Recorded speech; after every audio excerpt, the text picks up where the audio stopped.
November 1st, 1943, Empress Augusta Bay, Bougainville. Sergeant Milan Gravich crouched behind a defensive line, the volcanic sand rough beneath his boots. In his hands, he held a weapon that regulations never intended for ground combat, an aircraft machine gun. Stripped from a crashed dive bomber, it had been crudely fitted with a bipod, still smelling of welding torch and rushed improvisation. When the Japanese attacked 2 days later, this weapon fired at a rate considered impossible for a ground-based gun, spitting out rounds with overwhelming speed. Gravich did not yet know that this unauthorized modification, born purely from necessity, would evolve into one of the most devastating infantry weapons of the Pacific War, a weapon that would help turn the tide on the bloodiest beach in Marine Corps history. The journey to this innovation began with a core problem plaguing every Marine rifle company. The standard M1919A6 Browning machine gun, though reliable, was a heavy beast, weighing 32 pounds and requiring multiple men to transport effectively. Its rate of fire, around 400 to 550 rounds per minute, was adequate for suppression, but lacked the overwhelming volume of fire needed to quickly neutralize fortified Japanese pillboxes. In the fluid, rapid assaults characterizing Pacific Island fighting, mobility meant survival and firepower meant victory. The M1919A6 offered neither in sufficient measure. Japanese defensive positions were masterfully constructed, often pinning down an entire platoon. Advancing Marines needed a volume of fire so intense that defenders could not even raise their heads to return fire, something the M1919A6 simply could not deliver. Repositioning the heavy gun under fire was extraordinarily difficult, often leaving rifle platoons without necessary support at the critical moment. Milan Gravich, born in 1924, had a machinist's understanding of metal fabrication and how to improve existing equipment, training he brought with him when he joined the Marine parachute battalions. The Paramarines were an elite experimental unit known for their initiative and willingness to challenge conventional approaches. Their institutional culture encouraged finding solutions where regulations only saw obstacles. In a conventional unit, modifying government property meant a court-martial. In the Paramarines, it could be rewarded. This environment was crucial for the birth of the Stinger. Gravich soon encountered the AN-M2 aircraft machine gun, a weapon that represented everything the M1919A6 was not. At just 21 pounds, it was significantly lighter. More critically, its rate of fire was revolutionary, 1,200 to 1,500 rounds per minute. This incredible cyclic rate was only possible because the AN-M2 was designed to be cooled by the high-velocity slipstream of flight, allowing its thin barrel to sustain a rate of fire that would melt a ground-based weapon. Designed for brief aerial engagements, volume of fire mattered more than sustained fire capability.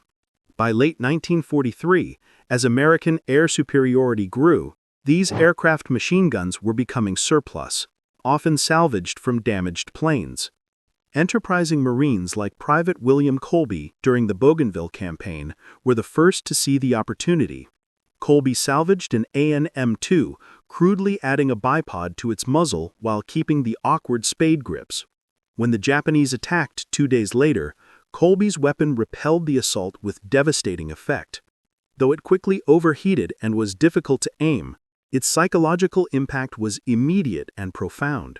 The traditional rhythmic burst of the M1919A6 was replaced by a continuous, roaring tear, an almost solid wall of lead that shattered the Japanese attackers' learned behavior. Watching Colby's crude conversion, Gravich realized the weapon's true potential. Together with Private First Class John Little, Gravich began work on what would become the first true Stinger machine gun.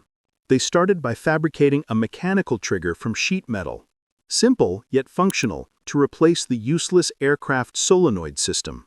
For a stable shooting platform, they cut down an M1 Garand rifle buttstock, carefully hollowing out the solid walnut wood to accept the aircraft gun's receiver and buffer tube. Finally, they used the bipod and rear sight of a Browning automatic rifle, or BAR, components familiar to every Marine, which reduced training time and provided crucial stability for controlling the high rate of fire. The result was a revolutionary, if cobbled-together weapon, 40 inches long, 25 pounds, belt-fed, with a firing rate 3 times that of the standard M1919A6. A 3-second burst would send 70 to 75 rounds downrange, emptying the standard 100-round box in about 5 seconds of continuous fire. This volume of fire was overwhelming, forcing defenders to take cover and creating the precious seconds demolition teams needed to advance. The Paramarines were disbanded in early 1944 as strategists concluded that large-scale airborne operations were impractical in the Pacific. This meant Gravich was reassigned to the machine gun section of G Company 28th Marine Regiment, 5th Marine Division. This division was built around cadres from the disbanded Paramarines, inheriting their culture of aggressive innovation. They were slated for a major amphibious assault, the target of which was eventually revealed to be Iwo Jima, a volcanic speck that intelligence estimated would require 1 week to secure. The actual battle would last 36 days and become the bloodiest in the Corps' history. During training in Hawaii, Gravich grew frustrated that the Corps had fielded no new weapons to solve the M1919A6's limitations. He saw suppressive fire arriving too late, just as he had on Bougainville. Knowing the Stinger was the answer, he approached his command. Unauthorized modification was a court-martial offense, but the battalion commander made a calculated risk. He approved the project. The key caveat was that the Stingers would not be officially sanctioned or listed in any equipment table. They would exist in a legal gray area, but the battalion commander's written approval protected Gravich from charges.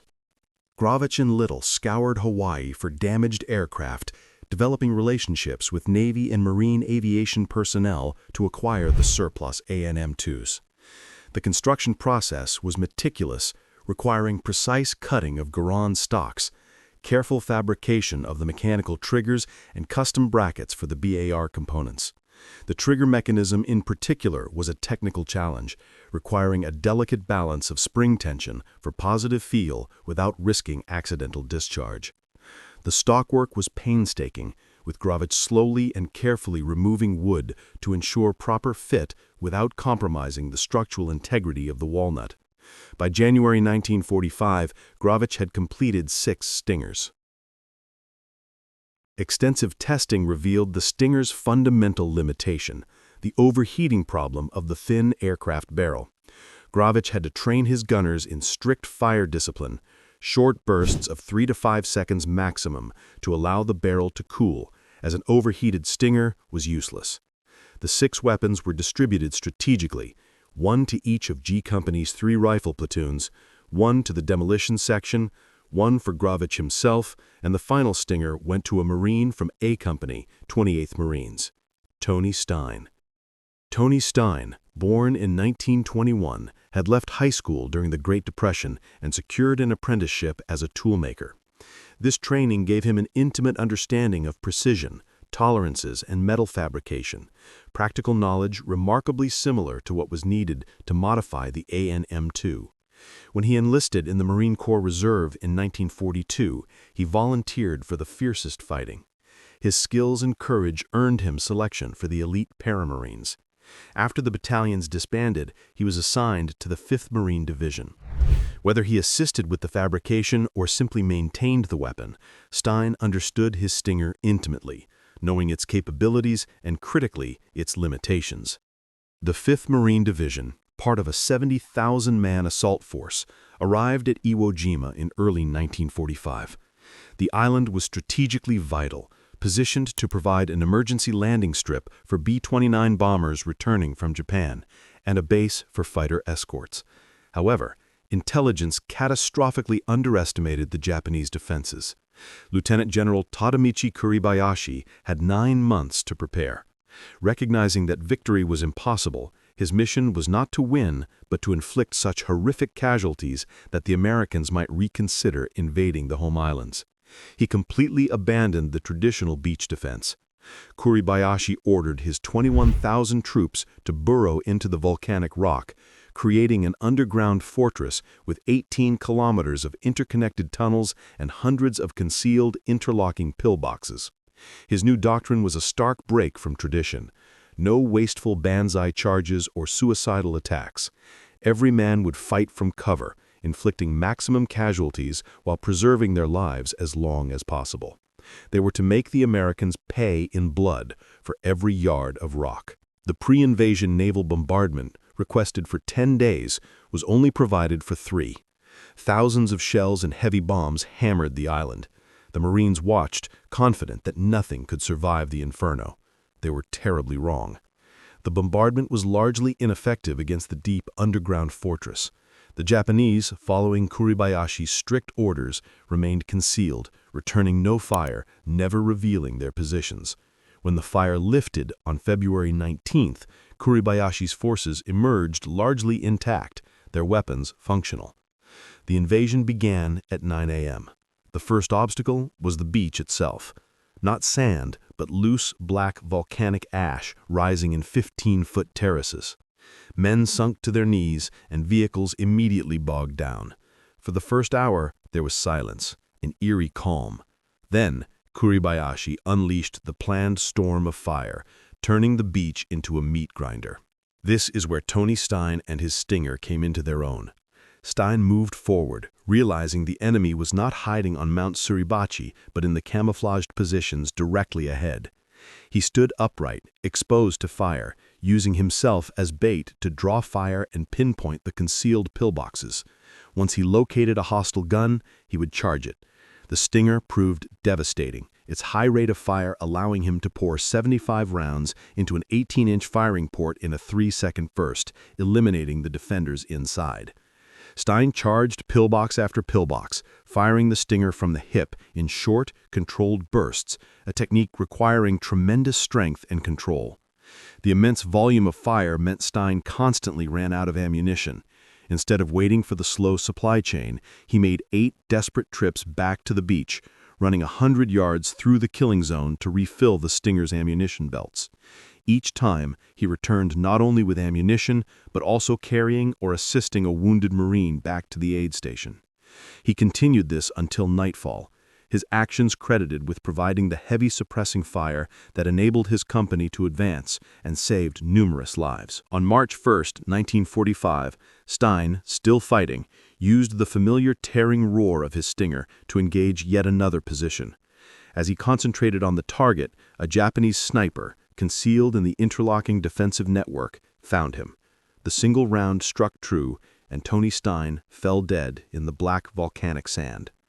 For his extraordinary courage on February 19th, he was posthumously awarded the Medal of Honor. The final citation explicitly referenced his personally improvised aircraft-type weapon, making it one of the only Medal of Honor citations to reference an unauthorized modification. The Stinger itself, along with the other 5, was eventually lost to history, likely destroyed by the Marine Corps, an institution notoriously averse to non-standard equipment. Gravich returned home, going back to his trade and living a quiet life. To him, the Stinger was a practical solution to a tactical problem, not a historic innovation. This modest view obscures the significance of what he and Little accomplished. Working in an improvised workshop without official sanction, they created a weapon that dramatically outperformed the standard issue. The Stinger is gone, but what it represented endures in military culture. It is the conviction that individual initiative and collective purpose can overcome any obstacle. The refusal to accept that the official solution is the only solution. It is the understanding that regulations exist to serve the mission, rather than the mission serving regulations. Saving lives and accomplishing the objective mattered more than bureaucratic comfort. This is the Stinger's true legacy. The authorized courage to do what needed to be done, regardless of regulations, when innovation was needed to confront hell itself.